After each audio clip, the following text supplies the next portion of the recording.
पूरी करके इंडिया वापस आती है, जो अब संस्कार, सभ्यता, संस्कृति जैसी चीजों से कोसों दूर होती है। एक सुबह मोहिनी शॉर्ट ड्रेस पहने, कानों में हेडफोन लगाए जोर जोर से इंग्लिश गाने गाती हुई घर में घूम रही होती है। सुबह सुबह भगवान का नाम लेते हैं, राक्षसों की तरह चिल्लाते नहीं। पॉप्स, आपको अच्छे गाने की बिल्कुल समझ नहीं है, so take a chill pill. अरे मोहिनी, पापा से ऐसे बात करते हैं क्या? सारी तमीज भूल गई हो। ओह मॉम प्लीज, इतनी बड़ी भी कोई बात नहीं हुई, सो डोंट ओवर रिएक्ट। ऐसे ही दिन बीतते हैं जिसमें मोहिनी के तौर तरीके, रहने और बात करने का ढंग उसकी मम्मी पापा को परेशान करने लगता है। भला कोई मानेगा कि ये मेरी बेटी है? रीति रिवाज और संस्कारों से तो इसका दूर दूर तक कोई नाता नहीं, और अब तो लगता भी नहीं कि कभी होगा। अरे ऐसे कैसे नहीं होगा? लड़कियां सारे नखरे अपने माँ बाप को ही दिखाती है।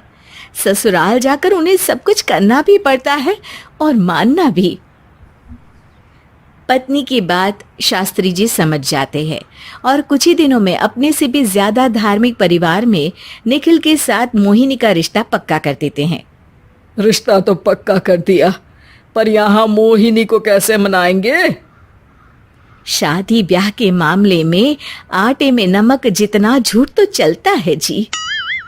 इसी तरह एक के बाद एक तिकड़म लगाते हुए दोनों मिलकर मोहिनी को शादी के लिए तैयार कर लेते हैं और मोहिनी निखिल की शादी हो जाती है, जिसके अगले दिन से ही मोहिनी दोबारा अपने पूरे अवतार में शॉर्ट ड्रेस पहनकर घर में घूमने लगती है।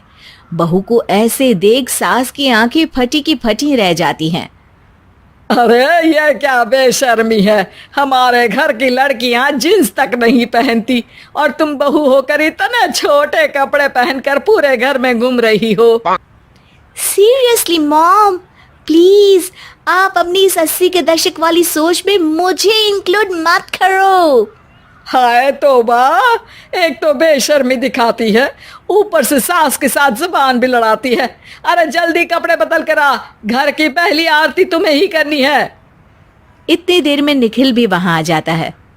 माँ पापा आने वाले हैं, पूजा का सारा सामान तैयार है ना? ये पूजा हमेशा मेरे बॉयफ्रेंड्स के पीछे पड़ी रहती थी और अब हस्बैंड के पीछे भी आ गई। मोहिनी की बातें सुन सास तो अपना सिर पकड़ लेती है, लेकिन निखिल किसी न किसी तरह उसे पूजा के लिए कन्विंस करके कपड़े चेंज करने के लिए भेज देता है, जिस पर पूजा खत्म होने के बाद वो एक बार फिर अपनी शॉर्ट ड्रेस में आ जाती है। बहू, ये क्या तरीका है? संस्कार नाम की कोई चीज है या नहीं? नहीं ससुर जी, संस्कार मेरा दूसरा बॉयफ्रेंड था, अब तो मेरा उससे कोई कांटेक्ट नहीं है। मोहिनी का जवाब सुन के ससुर तो भगवान नाम जपते वहां से चले जाते हैं, लेकिन सास बहू के बीच कहासुनी फिर शुरू हो जाती है, जिसे इग्नोर करते हुए मोहिनी घर से बाहर चली जाती है और देर रात घर वापस आती है। मोहिनी, मैं जानता हूँ कि तुम विदेश में रही हो और तुम्हें वहीं की आदत है, पर यहाँ चीजें कुछ अलग है। अगर तुम उस हिसाब से कुछ एडजस्ट कर लो तो सबके लिए सही हो जाएगा। I am not in a lecture mood. Good night. अगली सुबह मोहिनी देर से उठकर एक बार फिर उसी तरह सबके सामने आती है, जिस पर उसकी सास कुछ बोले उससे पहले ही मोहिनी की दोस्त मोनिका और रेचल वहां आ जाती हैं। Oh hi darling, how are you? OMG, we missed you so much. I missed you too darling. Ram Ram, इन्होंने तो तुमसे भी छोटे कपड़े पहने हैं। अरे तुम लोगों के अंदर कोई शर्म लिहाज बाकी भी है या सब बेच खाई? मोहिनी, तुम्हारी मेड कुछ ज्यादा नहीं बोलती? इस पर मोहिनी की दोस्त उसकी सास का मजाक बनाने लगती है, जिसे सुन निखिल उन्हें जवाब देते हुए कड़वे शब्द सुना देता है और वो सुन के वो दोनों तो मुंह बनाए वहां से चली जाती है, लेकिन गुस्से से लाल मोहिनी वहीं खड़ी निखिल को घूरती रहती है। घूर क्या रही हो? तुमसे शादी की ये सोचकर कि विदेश में पढ़ी लिखी हो, घर में कोई पॉजिटिव चेंज लाओगी, अपनी करियर के लिए एम्बिशियस होगी, पर अपने इस बिहेवियर से उस पढ़ाई के साथ साथ अपने मम्मी पापा के नाम को भी डुबो रही हो।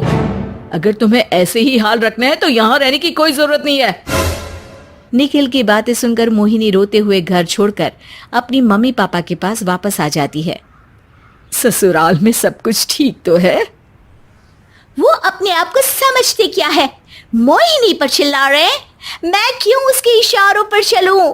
मैं अपनी लाइफ अपने तरीके से जीना चाहती हूँ और वो ना आप लोगों को मंजूर था और ना ही उन्हें है। तुम यहाँ नहीं रह सकती। अपने पापा की बात सुन के मोहिनी हैरान रह जाती है। हाँ, तुमने बिल्कुल सही सुना। अगर तुम्हें अपने इस घमंड, बेशर्मी और बदतमीजी में ही जीना है तो तुम यहाँ भी नहीं रह सकती।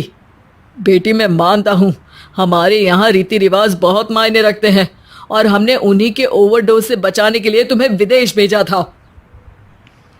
एक लड़की जो शादी करके घर और बच्चे संभालती है, उससे तुम अपने आप को ज्यादा समझ सको इसके लिए भेजा था। तुम उससे ज्यादा समझो और बनो, पर तुम तो किसी दूसरी ही ट्रेन में चढ़ गई बेटा। उसके मम्मी पापा बहुत देर तक मोहिनी को सारी बातें समझाते हैं, जिन्हें सुनकर मोहिनी को अपनी गलती का एहसास होता है। वो जॉब ज्वाइन